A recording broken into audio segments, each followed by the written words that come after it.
Hello, everyone. Good afternoon. Thank you very much for joining us. The quantum of financial transactions done via mobile phone has increased massively in the last few years, especially after the pandemic. Be it banking or adding money to wallets or selling digital currencies, buying them, purchasing insurances and other transactions, mobile is playing a central role from awareness to post-purchase and after sales. Fintech and crypto apps are spending sizable budgets on mobile marketing to connect with their customers and create seamless experiences for them. Let us dive deep into understanding how mobile marketing is powering the fintech growth in India. With me, I have a panel that I could not have expected any better. Swati Pincha, Head of Growth, CoinSwitch Kuber. Ankit Khurana, Head of Brand Marketing, India Lens. Raghav Singhal, Associate Director, Digital Marketing, PhonePe. Rajagopal Menon, VP Marketing, Wazir X. And Suchit Huria, Sales Manager, India at Just.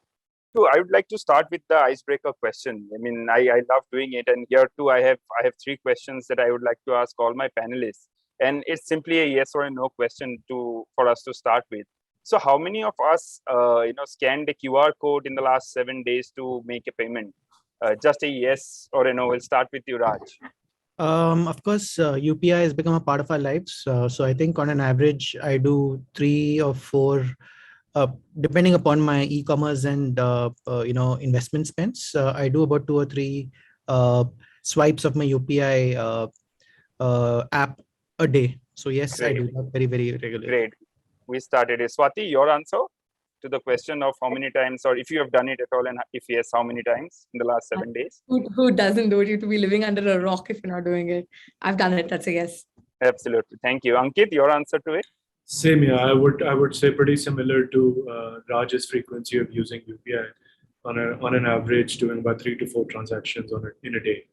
Great. Raghav? I think I've stopped carrying my wallet or any like a card since long.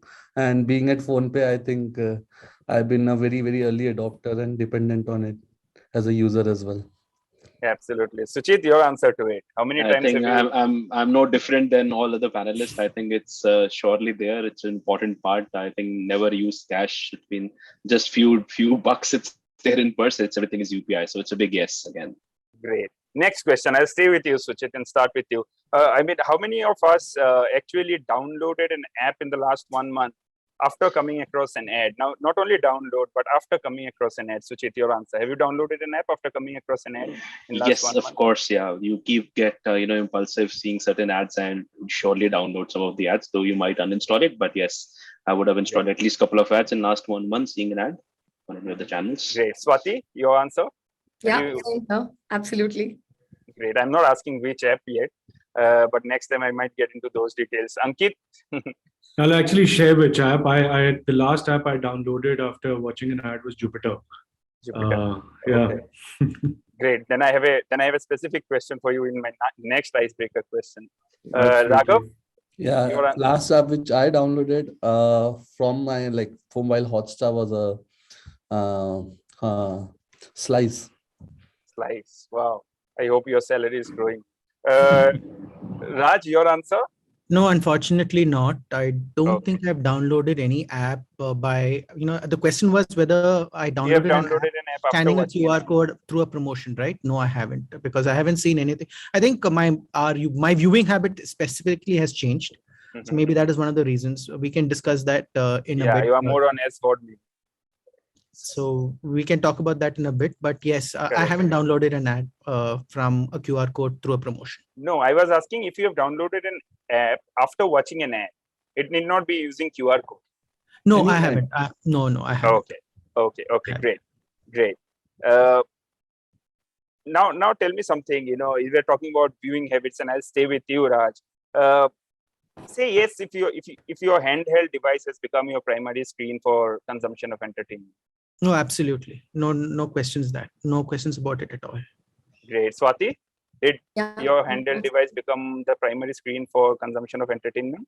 Definitely. I think a lot of my time just goes in browsing social media, whether it's Twitter or whether it's LinkedIn or Instagram. So yeah. Correct. Ankit? Unfortunately, not for me. but then I have a very peculiar sort of content consumption habit. I don't. I'm very picky about what I watch. It's pretty much as fanatic as what I eat.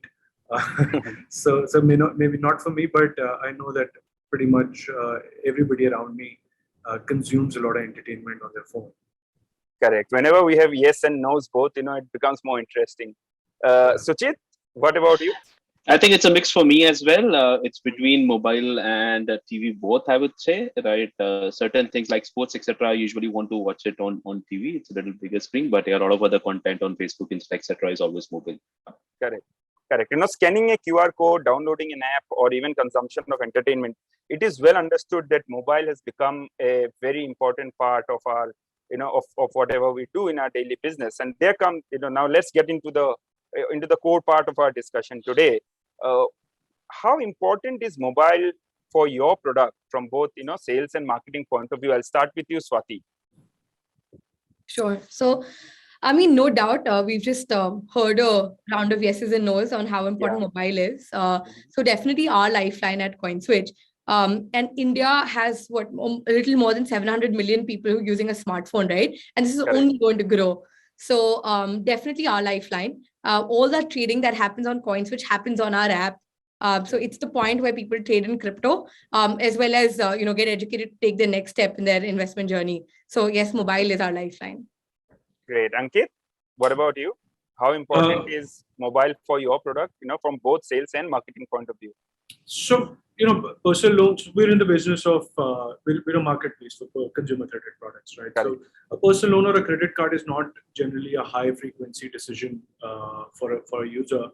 But, as a brand, we focus or emphasize a lot on the user's financial well-being. And that's where the app comes in for us, which enables our users to really stay on top of how their credit profile is shaping up. So from that perspective, as well as how we're planning to grow in the future, app is becoming increasingly important. But our web app does a fantastic job as well. We do have mobile apps, but our web app also does a fantastic job. Correct. I'll come back to you for detailed answers regarding the use cases. Raghav, your answer to this? I mean, how important is mobile for your product? For a user to start a journey on PhonePe, it's a app-only company. So mobile marketing takes the driver's seat. We look at it from two perspectives. One is performance marketing. So whenever we are looking at performance marketing, we are doing 100% of our spends on mobile marketing. When we look at brand objectives, sometimes we, spray all across channels, mobile, desktop, connected TV, print, radio, etc. But always the driver's seat is taken by mobile marketing. Great. Mr. Menon, your answer to this? So 92% of all my transactions happen on the mobile phone. So obviously we are mobile first. Wow. But also we have to remember that crypto is a 24/7, 365-day sort of a market. It's never shut. So, what happens is that you have to have your mobile phone handy. Like now, because there's a bloodbath happening. So if any of you are in crypto, it's a good time to check your BTC prices and figure out if you want to buy something right now. But marketing also, what we have to do is that most of our performance spends are around app installs. So yes, we are mobile first, but this is not a new phenomenon. Right from when we launched. So I was a part of the launch team that launched Geo. So Geo was the first. In 2016, we said we are going to be mobile first. And that time it was very, very, no one knew what it meant actually. Now I think we are living that reality, just like how COVID has distorted a lot of things. Now we are living in a mobile first reality, thanks to COVID and a lot of other associated factors. Correct. Suchit, we have heard about the importance of mobile. Now from this point of view, can you shed some light on how Adjust can actually help the marketers? Sure, Anirban. So it just basically help marketers in driving their app growth journey and also track the entire user journey of their app. It just also helps marketer understand how the users are behaving at every point during their app journey with insights which can actually help them map the entire customer life journey and life cycle. We also provide intelligence around visibility that marketers need to actually make smarter marketing decisions to help the LTV of the users as well. So that's in the crux that how we can actually help marketers via Adjust. Great. Thank you for putting it up. Ankit, my question to you is, how important is personalization for you? I mean, since most of your messaging is around quick disbursement of loan and low interest rate, isn't it extremely important for you to identify, the ones who are actually in need, to make use of that communication and ensure that that's not a waste? Ankit? Absolutely, Nirvan. Personalization is vital for us as a marketplace, and especially because we take immense pride in the diversity of the user base that we have. Right from new to credit to super prime customers, we have products for all of them. Right. Now, while our market messaging might be centered around disbursement, quick disbursement, and low interest rates, because that's what customers value, but we're also equally, concerned about our customers' financial well-being, and sort of acting as a responsible intermediary for our lenders and our borrowers. And we have about 50 plus marquee investors on our platform today. Majority of the users that are part of our platform today have multiple offers from different lenders. So personalization becomes extremely important, but at the same time, we also have to make sure that we're not allowing our user, or I wouldn't say allowing, but we're not enabling our users to overextend themselves. Right, and that's where we want to make sure that it's not one loan that will change your life, but making sure that you have a strong credit profile, which can enable you to have just-in-time cash in times of need. That doesn't get compromised at any point in time. Great. Thank you, Ankit, for putting it together. Swati, I would like to know from you, how do you use, what we call the viral marketing to reach out to potential users, and what are the key tenets that you follow? Sure. So, Anirban, I first of all think that a marketing campaign being viral or not is an output, not an input really. So you don't control that. But I think the dilemma starts with trying to sell an asset like crypto, which is very volatile. Where in a country like ours, the education is way lower on the pros and cons of such asset classes. The question that we often ask ourselves is how viral or how crazy, your idea or campaign A needs to be, right? To me, virality would have two things that we've tried. Is that, hey, first of all, coming up with very bold statements on larger media fronts, right? That could be education-led, that could be, celebrating Diwali and, just talking about Diwali and not about, go and buy crypto, right? So we've tried to do very copy-led statements on print, and I think those have been very well acknowledged and spoken about. And I think the second thing, which is pretty standard that I think most companies will do here, is having a really solid referral program, right? Where you get a referrer to incentivize him to introduce him to someone, to his friend. So the referrer introduces the CoinSwitch product to a user. And then the product journey itself should solve, from the right education to help the user take the right decisions in the app. So to me, I would look at these two things as something that we've tried and we're still, iterating to get better at. But to me, this is what I would say, constitutes viral marketing. Yeah, absolutely. Thank you for putting it in this perspective. Raghav, I would like to know from you, given that more people are using UPI than those using cards, I know we are not very well card penetrated country either, but has the challenge therefore for you moved from awareness to retention? Again, India is a large country and there's no end to awareness, but still, among your lower hanging fruits at least, is it now moving from awareness to retention? So I'll take a slightly different take to this question. So it's a UPI in India is country's biggest success in a decade in digitizing the economy. Absolutely. And at PhonePe, we are the market leader in digital payments and UPI in the country. So as a market leader, the job is not only to eat from the market, but also help the market grow. So at the time, we are also increasing the adoption and awareness of UPI, not just eating from it. So yes, the job of continuing or increasing the UPI is ongoing. At the same time, yes, retention becomes important, but we have a very different take on retention. The way we look at is when I'm doing as a performance marketer, my job is to get a user to try my app and experience the app and how it solves the ease of payments. Once I've done my job of solving it and getting a user, I think it's more like a product market fit, product UI UX, and the frequency of the use cases which solves for the experience. So I can't really take the credit of solving for retention, but yes, I do optimize when I'm spending in the market on a metric where the retention or the repeats are really high. So indirectly, I end up optimizing my all spends at a level where the quality or the repeats are very high.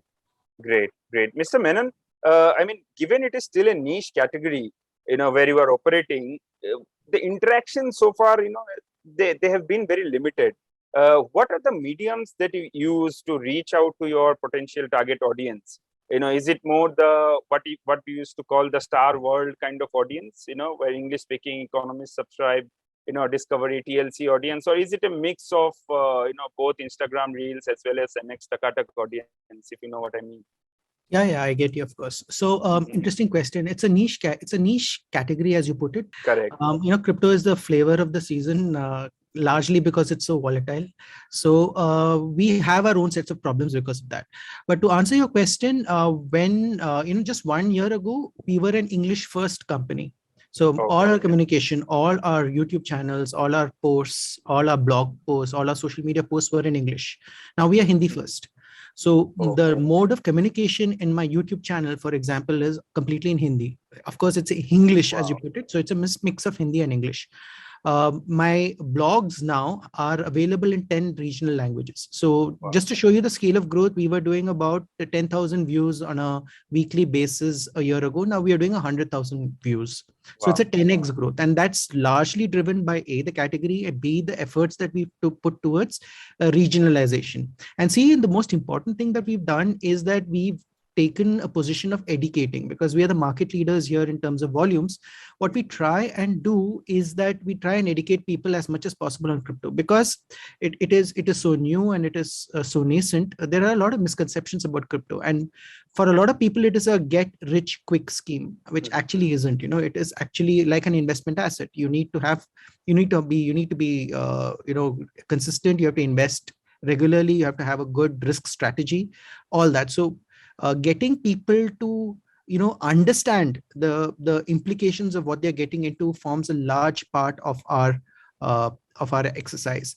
So we have people who are the youngsters are easily the young guys are who are more fashion lifestyle oriented, I would put it. It's already it's a good thing for them, like they take to it like a duck to water. But now we are also seeing a lot of serious money coming in. So the older guys who are more asset heavy and they're looking at diversifying their portfolio. So they have their investment pies are slightly bigger. They invest more money than the youngsters, but they're more serious about it. So to answer your question, yes, we are actually a mix of, I could say we are Hotstar, literally. It's a mix of both Hindi and English and regional thrown in. Great. I mean, the takeaway for me from what you said is that crypto is not a game of chance. It is very much skill-based. Very well put. Yeah, absolutely. Very much skill-based. Thank you. Now let's get into listening from Suchit. Suchit, how important is it, according to you, to map customer journey at every stage, and why is it actually necessary? If you could decode it for us. Also, how can it just play a vital role in solving these issues that we have just heard? Mapping entire customer journey is super important for any marketer, right? So that they can actually design their marketing strategies accordingly. Also, they can help engaging and re-engaging with the users at different steps of the app so that they can prompt user to actually reach the end KPI goal, which might differ to app category, which might be an open an account, which might be a loan dispersal, which might be a purchase for app category as well. Another very important, I think, responsibility for each marketer is to showcase that why their mobile app or their product is actually valuable and why it is important for a user to actually install their app on their mobile device, which is anyways have little space, right? Of course, depending on which phone you have, but it's very important to actually get that space on your phone. So it's very important for a marketer to actually show that one key value or functionality or feature of that app, so that the user who is seeing the ad can actually clearly understand that why it is important for installing their ad and what benefit they can actually receive from that particular app.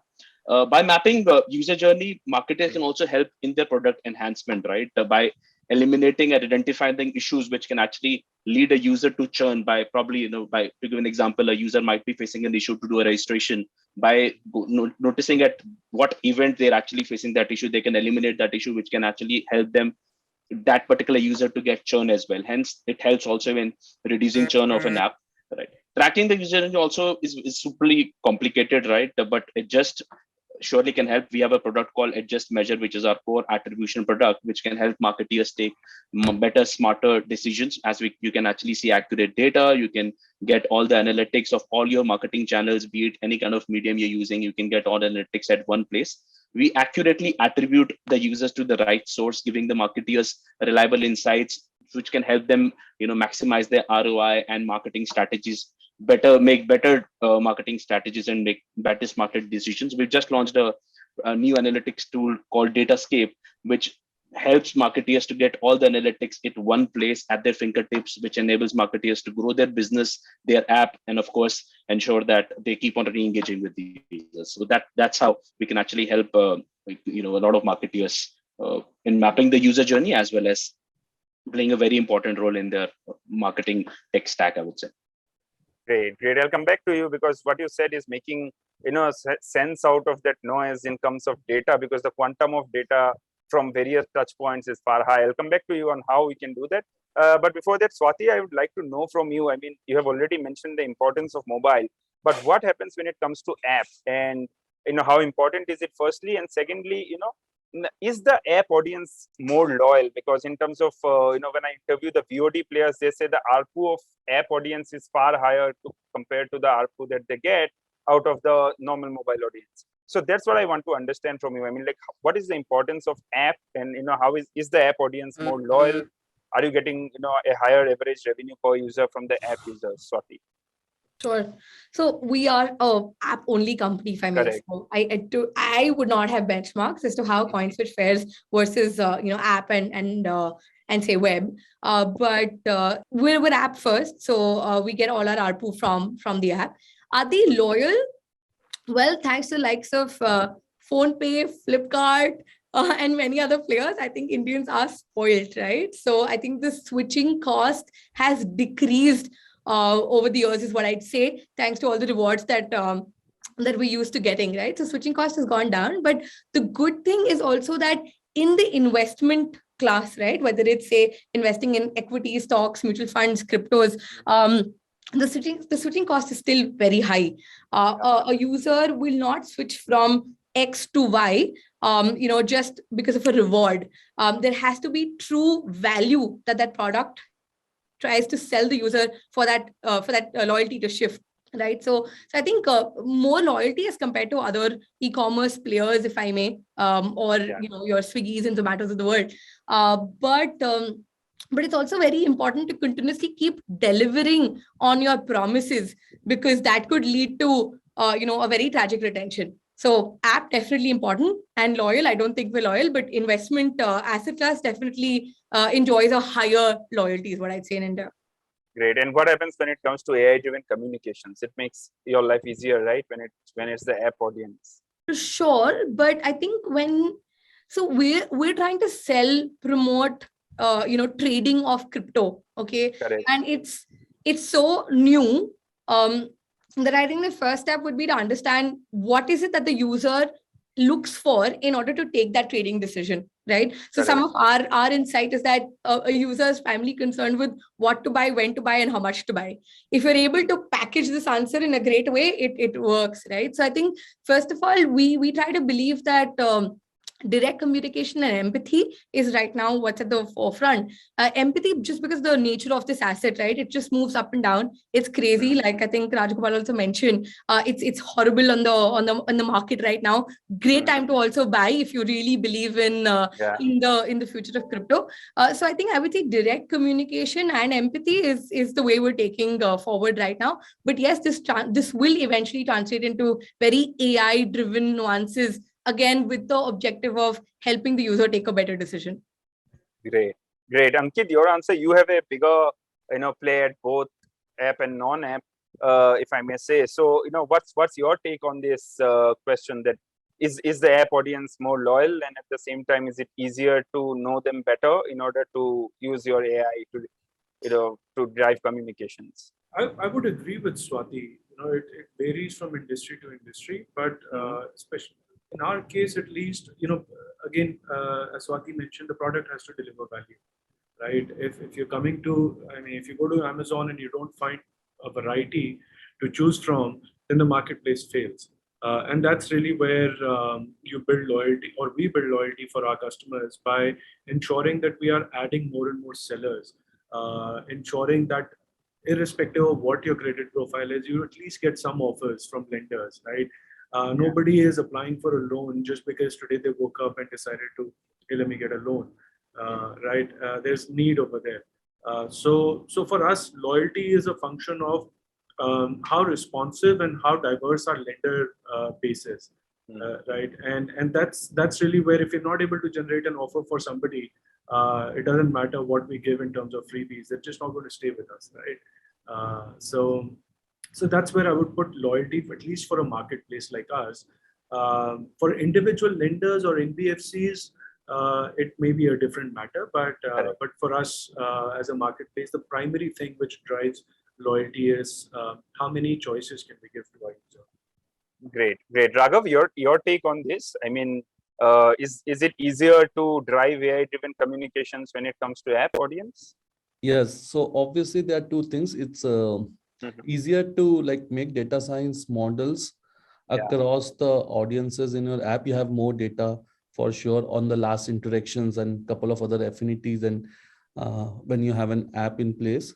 So yes, we can communicate better. Also, the channels which we can communicate with are very often. So one is how many times the user itself visits within your app in a month because of the use case which you provide. You can show different icons, different banners, or position your certain subcategories after a person has done a transaction or before a transaction. So the form of communication and the recommendation a person may or may want to do increases. There are certain outside channels as well when a person is not coming to your app, like push notification and all. And if you have that affinity or a past interaction of the person, and that you can always do a AI recommendation based on that data, find those very effective and targeted and relevant communication helps you get a higher ROI from your CRM activities as well.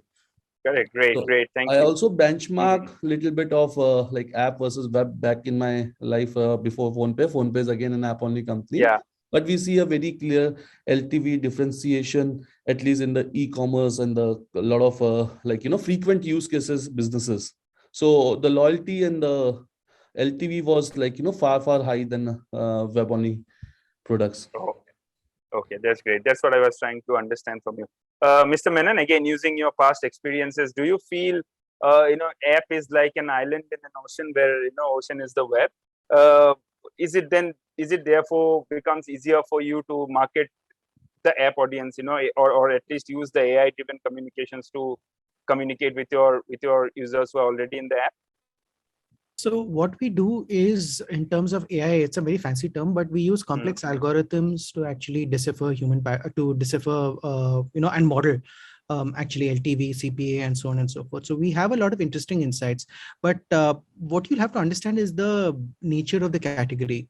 So what happens is that we are a very unique category. Actually, not so everyone thinks that the category is unique, but for us and maybe the stock markets, for example, apps like Zerodha or Grow or what Upstock and all that, we are largely dependent on the market condition.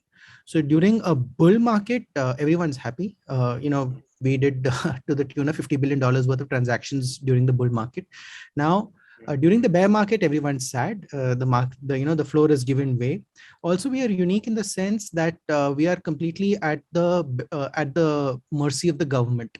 So the government rules and regulations play a big role in how the entire sector or the entire category functions. So right now, the entire industry is facing a big problem when it comes to, for example, payment channels, with taxes, with rules and regulations. So there are a lot of extraneous factors that also come into play when it comes to the the entire sector growing. So we don't operate in isolation. The mobile doesn't operate in isolation. So there, it's a more complex ecosystem, if I could put it that way. So to answer your question, I can't say that mobile is just an island in the ocean. I think it's a very vibrant ecosystem, and we are one of the many players out there that affect the entire category. And there are many factors at play that help grow the category and limit the size of the category as it's happening right now. Suchit, I mean, you deal with an array of clients, across countries as a just. What are the challenges that you see companies facing? And would you like to highlight a few use cases where analytics has benefited the marketers tremendously in our market? Sure, Anirban. So we, of course, keep on constantly speaking with app marketeers of various app verticals across the globe. And the most common faced challenge by most app marketeers is getting accurate analytics of their data and then taking immediate and corrective measures on those various data, which can help them make smarter marketing decisions, right? And the success of any successful mobile app in today's dynamic world depends totally on making smart, fast, and data-driven decisions. But with the increasing number of data sets and sources, right, it has become super complex, right? Because for marketers, they have to keep on switching between various data sets and spreadsheets all the time. So automation, of course, allows marketers to manage several different campaigns, which they are running on multiple channels via a single platform, which help them improve their marketing efforts and also save a lot of time of their and their own team, which help them, of course, increase the performance of their own performance as well as their team's performance. And the insights gained through these app analytics are very crucial for marketers, as it helps them understand their users better, help them in growing their app, and also marketers are able to actually identify best ways to actually spend their marketing dollars and then achieve their own KPI benchmarks, which their company is actually looking forward for them to achieve at the end. Hence, getting into a unified app analytics platform for mobile marketers is very critical in current times. That helps marketers both in user acquisition as well as campaign optimization. And that was the main reason why we recently launched a new tool called Datascape. And to give you an example, of course, we work with various app verticals. But talking about India, we have been working with Koo, which is an Indian microblogging and social networking site platform based out of Bangalore. The team at Koo has always been, looking to keen in improving their UA campaigns, user experience, and app retention to drive their app growth. And by utilizing a just which is our measure, which is our main attribution tool, they're able to accurately attribute installs to the right source, track data on a very granular level, and get deeper insights which help them in their marketing performance. They're able to also understand success or failure of their marketing campaigns and marketing efforts, which has helped Koo and their entire team to make better UA and retention strategy based on reliable and accurate data, which is provided by a tool to them, and they continue to optimize and improve their marketing campaigns since past couple of years. Great, thank you, Suchit. Another question I would like all my panelists to shed some light on. I mean, since all of you are investing heavily in digital marketing, what are the processes you actually follow to quantify the true value of your investment? I mean, does the fear of ad fraud, somehow still keep you all awake? Swati, would start with you. Sure. So I'll answer the first part of the question, which is how do you derive the value of your investment, right? So I think it's not rocket science. A lot of companies here would probably do similar things, right? You figure out the cost of acquiring a certain user, and then you tie this to metrics like retention, the kind of money that they put in the platforms, for example, investment amount, etc. And then you figure out whether the ratio makes sense or not. In short, it's like an LTV by CAC ratio that you look at. How much money can I get out of this user, and what was the money that I spent to get this user? But I think there are also interesting metrics that we've developed at CoinSwitch here. So you remember when the markets were rising during this whole COVID situation, after the whole slump, Zerodha's accounts just grew multifold, right? And everyone was just getting into stocks and unheard number of accounts coming up. So one of the metrics that we also look at is when the markets goes down, right? How many people are buying that dip? It's a pretty famous terminology in the crypto space, because that is also an indication of how serious your investor is. So we don't necessarily just look at what is the trading volume that we get from a user, because that really depends on how much money the person has, right? And we're not optimizing for trade volume right now. But the kind of user quality that you've acquired means how intelligent, let's say, your investor is, which could be correlated from one of the ways is by seeing that if he or she believes in the whole crypto ecosystem, is he buying that dip or not, right? Or is he just panic selling? And you do a sort of a math where you understand what percentage does a panic sell at a loss versus, buys more with an eventual goal of this will rise someday in the future. So those are also some interesting metrics we continuously measure to see the health of the kind of users and the health of acquisition that we're bringing into the platform. On ad frauds, I think I think that there's no escaping it, right? If you're chasing scale, and we as a company, CoinSwitch, are not a niche company that we want to only target people above a certain value of money that they hold in their pockets. So we're saying, hey, we're for everyone here, and if crypto is for you, download it, and it's the easiest app. So with scale comes ads frauds, and there's no running away from it. So I think just having harder metrics in place, having the right attribution tools, and having a solid data team, right, to understand that data, I think could prevent that. But I think it can never go down to zero. So that's how I would look at value of investment and ad fraud. She's putting you on spotlight, Suchit, but I'll come back to you later. Let's get some more answers. Ankit, your view on this? So, for us, like I said earlier, we're not a high frequency transaction business, right? So, but at the same time, credit penetration in the country is quite low. Finance or credit traditionally has been an opaque industry, right? So, our role is not just to facilitate transactions between lenders and borrowers, but it also sort of extends itself to educate users. And I know that Swati and Raj, but they both talked about education, which is probably even more pertinent in the crypto space. But given the low credit penetration, it's equally relevant for the credit industry as well. So we essentially track, we try and find a balance between engagement and reacquisition. Once we have to educate our users, how much can we drive engagement through our ads once we acquire a user? How engaged is the user? How frequently is the user checking their credit report? Into what detail does the user go to understand their credit report? And at the same time, making sure that they get everything in a transparent manner. So that's where we try and sort of define our ROI. Through not just CAC, but also how frequently are we able to get our user to engage with us. As far as frauds are concerned, somebody in my team definitely stays up because of the fraud. But I think a lot of MMP platforms are out there who are trying to solve this problem, including Adjust. But like Swati said, you can only try and stay a step forward. You can't quit the race. So that's where I think a lot of these platforms, such as Adjust, are doing their bit in mitigating these frauds. Great. More pressure on you, Suchit. Raghav, your view on on ROI especially, and in terms of ad fraud. So I'll cover in two parts. First is very simple. Yeah, sure. The ROI is basically, most of the people try to find a metric or a event which is of meaning to you, and what's the value of that event.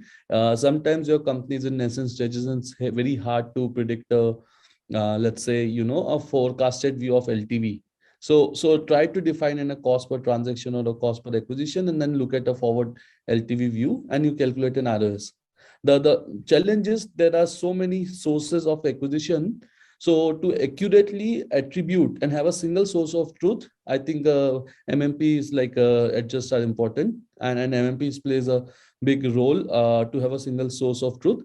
SRNs can be very greedy. So when, if you see a very a start of the journey, people start with two big SRNs in the country and then move to networks. That's the typical journey of a marketeer in the country. So you need to be very, very sure that the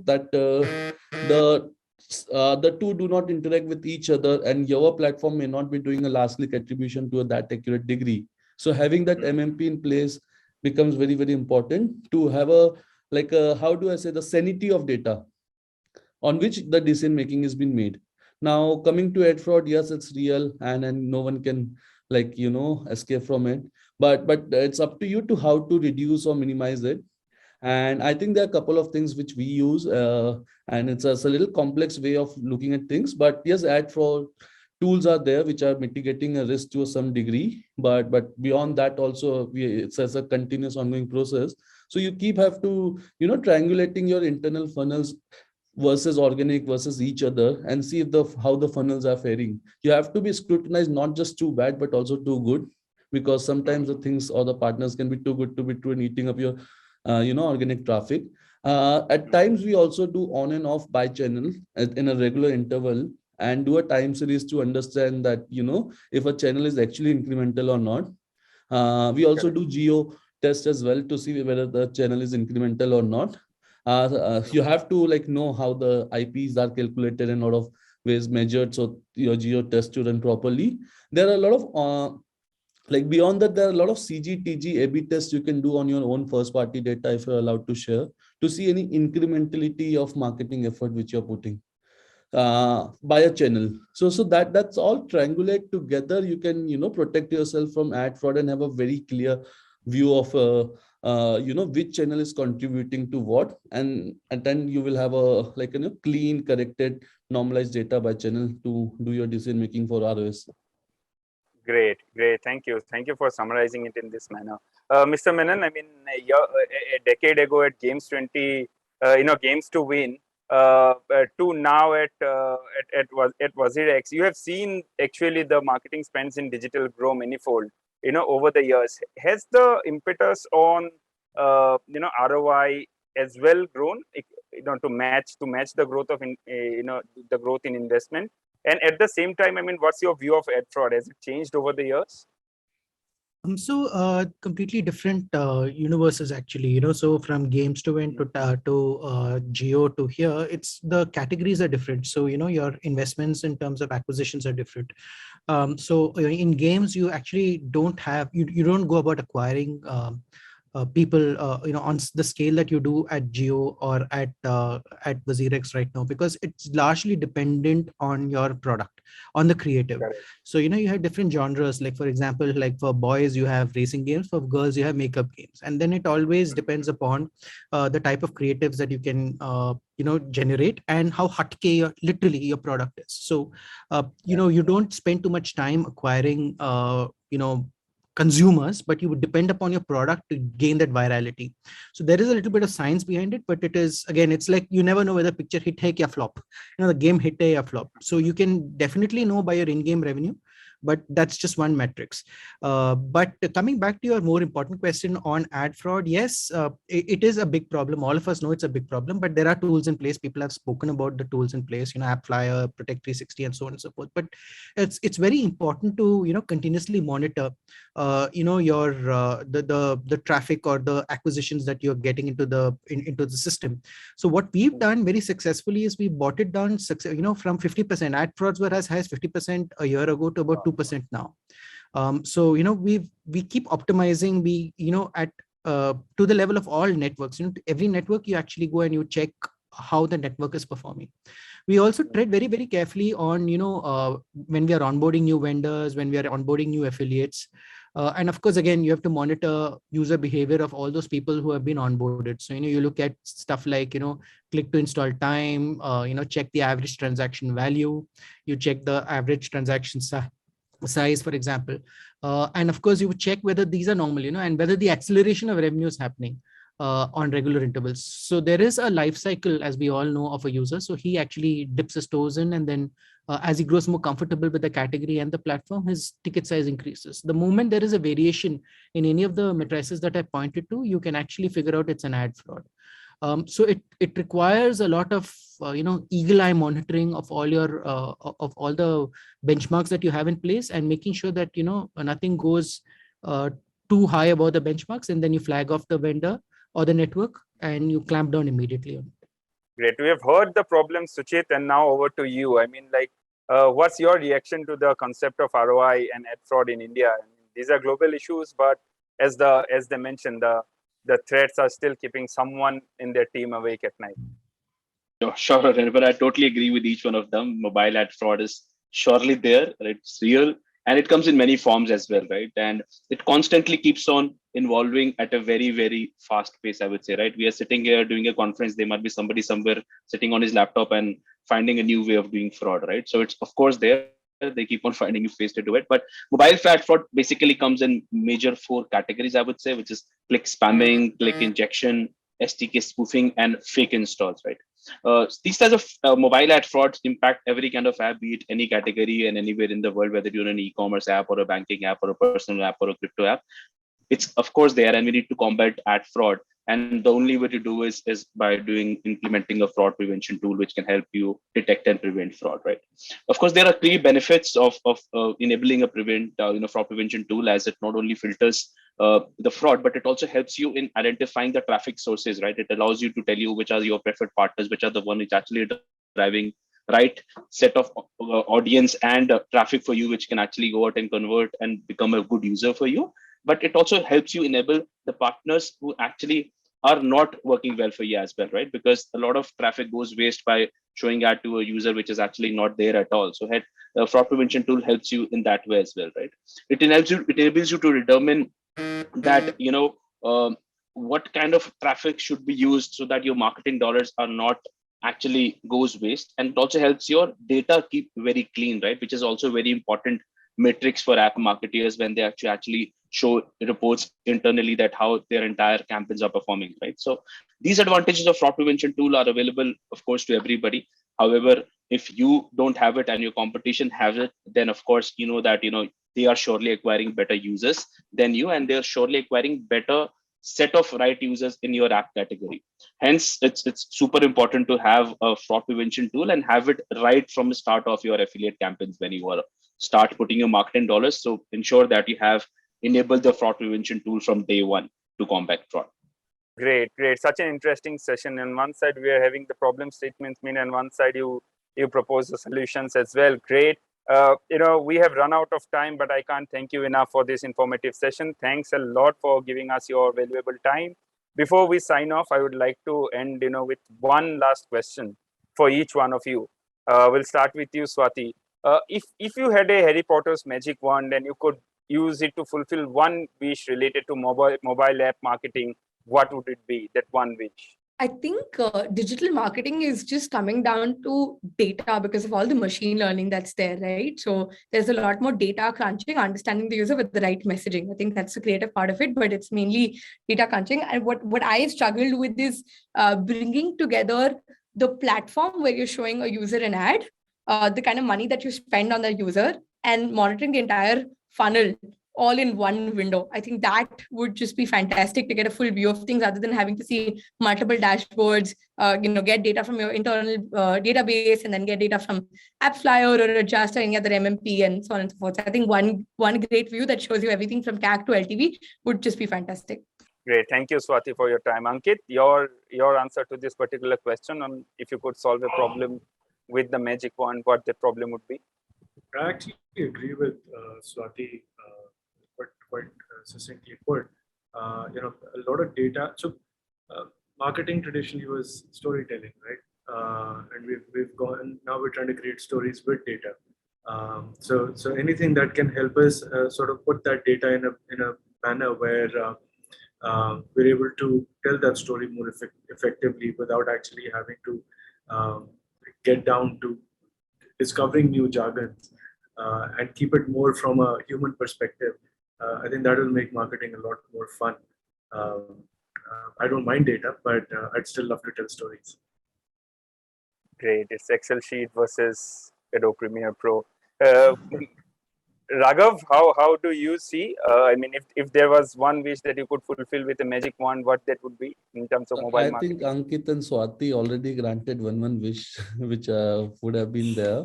So I'll keep it on a lighter note and in context to previous question. I wish we could identify all those Alibaba and 40 thieves of networks ad fraud space and ban them all permanently so that no one stays awake or in no one's team anyone has to stay awake.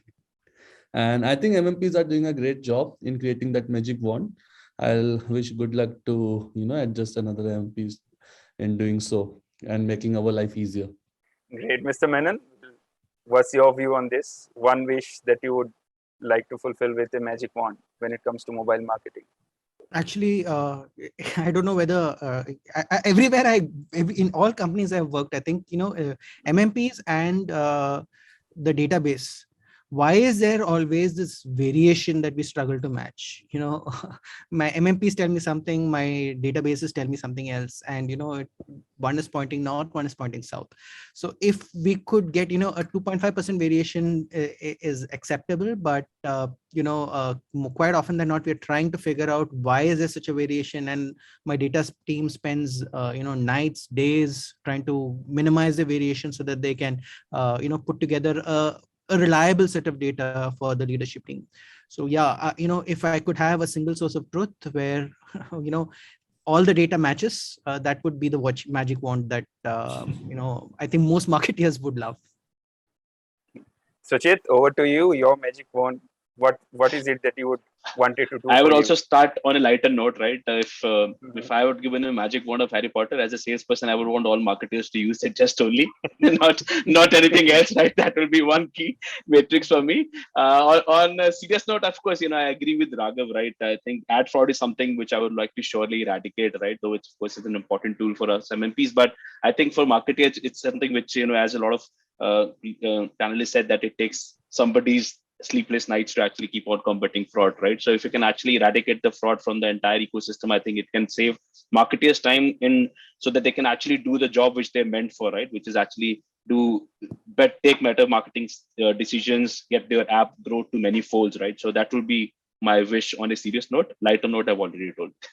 Thank you, Suchit, Mr. Menon, Raghav, Ankit, Swati, thanks a lot for your time, and I hope everyone had a wonderful session to attend. It was informative to say the least. Thank you. Thank you very much for your time. Thank you, everyone. Thank you, everyone.